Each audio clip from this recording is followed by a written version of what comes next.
Today on This Is Arlington, how social issues are impacting society, and is there a solution? I think that people need to be less mad at each other and treat each other with kindness. And how one super senior is leaving a legacy in her own circles of influence. Honestly, I would not trade this experience for anything in the world. Plus, how a community chose to unite because of one daughter's willingness to fight.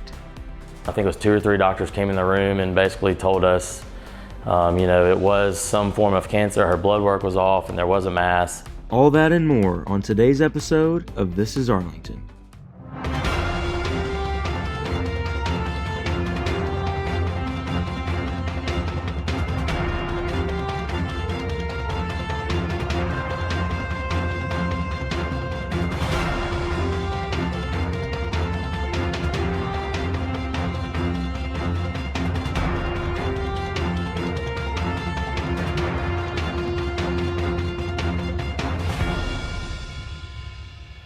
Welcome to This is Arlington, Arlington High School's student-produced television show. I'm Matthew Donahoe. And I'm Lila Scobie. For our top story today, let's turn back the clock to early November. Arlington's own Mark E. Collins Theater presented Clue, High School Edition. The play featured a lovable cast of comedic characters that brought life to the auditorium. Miss Wieland and the theater crew have reaped praise from students, faculty, and parents alike. Be sure to congratulate our dazzling actors for doing a fantastic job. We look forward to their production of Seussical in March. It's no secret that Arlington High School's fine arts program is amazing. Band, visual arts, chorale, theater, and field programs receive numerous accolades each year. The school board has taken notice and decided to make major changes to the fine arts hallway. This project will cost an upward of $8 million and is projected to finish in 2024. Costs will cover a fine arts entrance and refurbished hallways. December is already upon us, which means Tiger basketball is back in action. Coach Ashley Shields and the Lady Tigers are looking to repeat as District 15 champions. The girls are currently 2-1 with wins over Melrose and Fayette Ware. The boys are led by juniors VJ Simmons and Luke McBride, and look to use the experience to get some wins before district play. Come out and support your Tigers on December 2nd when we face White Station at home. The cheer team has moved away from the sidelines and has now finished their fall competition season. The ladies placed 3rd at regionals and 2nd at state.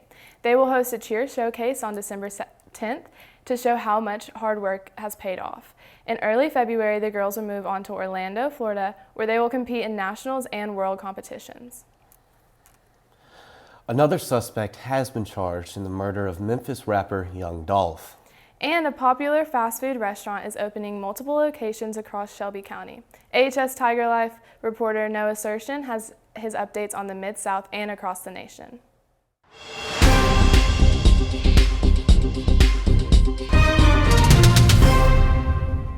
It's been a year since the rapper Young Dolph was shot and killed outside of Makita's Cookies, and the wheels of justice are still turning in this case. This is your update on news happening around the Mid-South and across the nation. A grand jury indicted Hernandez Govan, who was accused to be the mastermind behind Young Dolph's murder. Court documents show that he had been planning the murder since June of 2021. A grand jury indicted him on first-degree murder, attempted first-degree murder, and conspiracy to commit first-degree murder.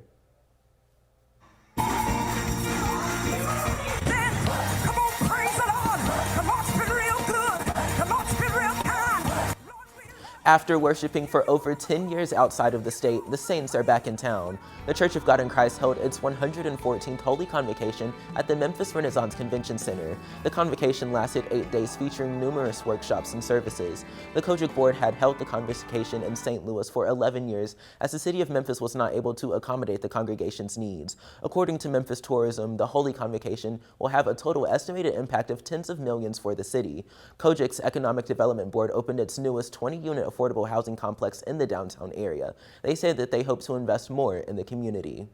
We have in plans to put up 100+ additional units, and that's just the first part of what we're doing, providing opportunities for the residents of the city of Memphis. The Church of God in Christ was founded back in Memphis in 1897 by Charles Mason. Kojic signed a contract with the city of Memphis to host the convention here for 3 years. Looking ahead now, Whataburger is opening new locations throughout the Mid-South. The popular burger chain recently opened a new location in Cordova on North Germantown Parkway near the Malco Cordova Cinema. They plan to open another location on the corner of Germantown Parkway and Stage Road, as well as a restaurant in Arlington. The Whataburger in Arlington will be built on the corner of Milton, Wilson, and Airline Road. Its opening date is set for next spring. With a look at news happening around the Mid-South and across the nation, I'm Noah Sershin, AHS Tiger Life News. This is Arlington Loves Recognizing Our Seniors. Today, reporter Chris Beck spotlights one that is making a difference. Schools will be nothing without their students, so we decided to take a look at a very special student on this show's Senior Spotlight. My name is Mallory Crocker, and I'm a senior. Here at AHS, I am the president of National English Honor Society, and I'm on the board for Advocates for Human Rights. During the fall season, I am an athletic trainer for the football team, and during the winter season, I'm the wrestling manager. As a wrestling manager, I make sure that practice runs smoothly. I make sure that the clock is being run. I make sure that if anybody has any things like nosebleeds, I take care of that. I'm also in charge of scorekeeping, and my least favorite part is probably laundry. So as the president of National English Honor Society, I work very closely with Ms. Jones just to make sure that our club is running smoothly. Right now, we're planning an event to read to the elementary school kids at Arlington. So after high school, I plan on going into college to study kinesiology and become a physical therapist. My top 3 schools so far are all of the ones that I've been accepted to, which is Vanderbilt, LSU, and Alabama. So what really motivates me is honestly just the relationship I have with other people. You know, being on a team, I get to see how other people work and just how amazing it is just to be involved with so many people. Honestly, I wouldn't trade what I do for anything else in the world. Divisions in society seem to be growing more with tension around tough topics. Reporter Mayira Sharif has more on this subject. As President Abraham Lincoln said, a house divided upon itself cannot stand. What we're seeing here today with all these social divisions is a house that cannot stand, and we must do something about it.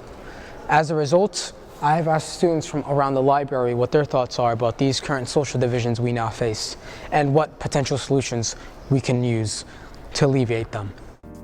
So what do you think about the current divisions in society today? I think it's kind of dumb because it's pressuring kids to be into politics early and like worry about stuff they don't have to worry about yet. There's certain things that like people should say and not say like in public. Like some people shouldn't get offended by something because of people's like opinions. I think a lot of it has to do with not lack of information, but manipulation of information. Especially on social media platforms, they're going to try, get views. They want likes. They want people to follow a story. It's kind of messed up that everything is so divided now. Nothing's ever that serious to me, at least. I don't think it should be that serious to anybody. In search for interviews, I interviewed this politically active student. I think a lot of that can be attributed to social media and just media in general. Because whenever you're talking about political ideologies and people are sharing their ideologies, usually the more political and extreme ideologies are the ones that gain traction. Society is becoming more increasingly complex and different identities are being further represented. And so whenever you represent different or new ideas, people either have a positive reaction to those or a negative reaction. And that's where some of that really starts. And because of social media and things like that, I think that those new ideas are being broadcasted more.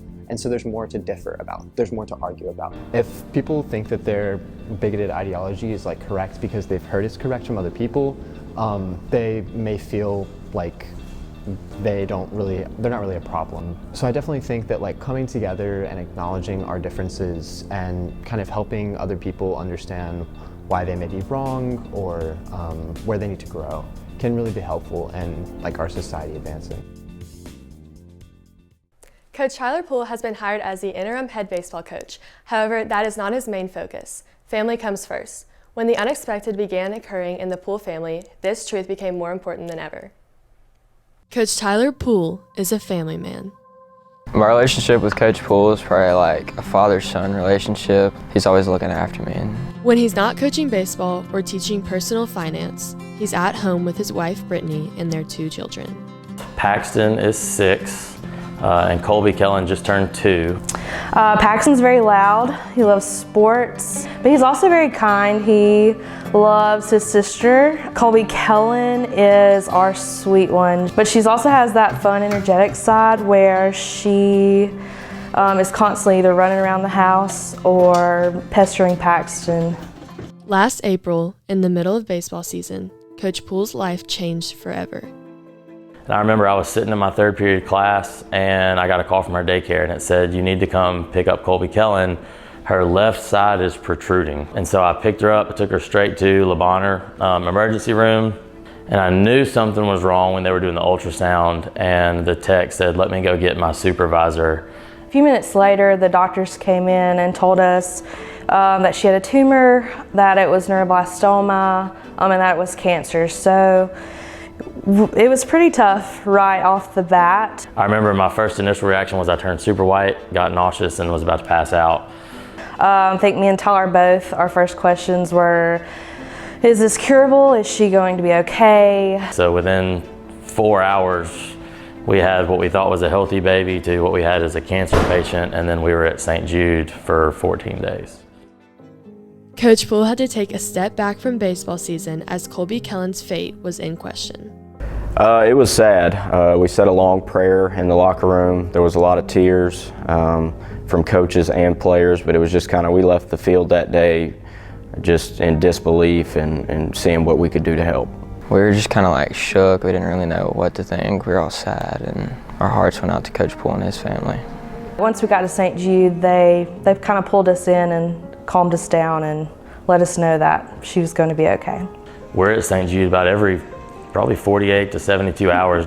So it was really good to have the St. Jude support from our nurses to our doctors to other families at St. Jude that have cancer and experience that. I always joke with Brittany or anybody that says anything that if we were to win the lottery, I would just donate it all to St. Jude, because for what they've done to us, it's been amazing. The doctors are amazing, the nurses are amazing, the support staff is amazing, the social workers. Throughout her entire journey, Colby Kellen had her biggest ally by her side, her older brother Paxton. I love Colby Kellen because she's funny, nice, and we're friends. Colby Kellen and Paxton, they do everything together. She is in a much better mood when he's around. He's in a much better mood when she's around. So I feel like together we've done a really good job of just supporting each other when we need it, being an outlet. The Tiger family banded together to show their support for the Poole family in the battle against Colby Kellen's cancer. The baseball team and the baseball coaches got together and did the Colby Kellen, the KKP t-shirts, and sold those. That was a great fundraiser. Well, it was during the season, and the color for that cancer is purple, so I ordered the team purple wristbands and purple tape so we could wear it through during the games. I mean, we've had meal trains and GoFundMes, and the support has been just absolutely amazing. We definitely could not do it without the community and the school, the baseball program, and friends and family. It's been overwhelming and much needed for sure. After 5 rounds of chemotherapy and surgery to remove the cancer, the Pooles held together, hoping for the best. But when we got the report post-op, they said that they were able to get like 98% of the tumor, which was amazing. Finished a couple more rounds of chemo, and then we had all of her post-op, post-chemo scans last week. And so they did all the tests that they did originally to check to make sure where it was, what it looked like. As soon as her oncologist came in, she said, it's all great news. And after she kind of detailed what happened, I was kind of hesitant, and me and Brittany both were, but I said, I hate to use the word cancer-free, but her doctor said, oh no, you can totally use that word, that's completely fine. And so they used the term NED, or no evidence of disease. And so as of right now, she has no cancer. There's no evidence of any cancer in her body. The chemo and the surgery has wiped it out. It's so cute. It's so cute. It's cute. Your nose. Yeah, it's going in your nose. She's feeling good. She's running around. We're seeing more of her normal self. And we're just happy that she's in the NED category now. I'm so happy because my sister is better. you kind of have no choice but to come together when something, you know, like this happens. But I feel like we were a super strong family before this, but after going through something like this, you have no choice but to be stronger. And the baseball family is stronger too. I think our guys don't take anything for granted anymore. They know it could change, you know, in a second, and so I think it's helped in a very positive way. And now looking back, the Pooles thought about what they would tell their daughter in the future. Daddy. So I would tell her to think about what she's been through and to always push forward and that she can fight anything. When you talk to most kids and you ask them like who their heroes are, they say their parents. But she is my hero by far. She's the strongest person I've ever met. To be 2 years old and not be able to understand what's going on and while this is happening to her, she's been extremely strong. She's been the one that's held us together, even though she's the one that all this is happening to. She's never seemed upset. She's always been happy and kind of gotten us through it. I would just let her know that she's the hero and the rock that holds our family together when most people look to mom and dad. The future is bright for Colby Kellen, who at only 2 years old fought cancer and became a hero. Reporting for This Is Arlington, I'm Courtney Fensel.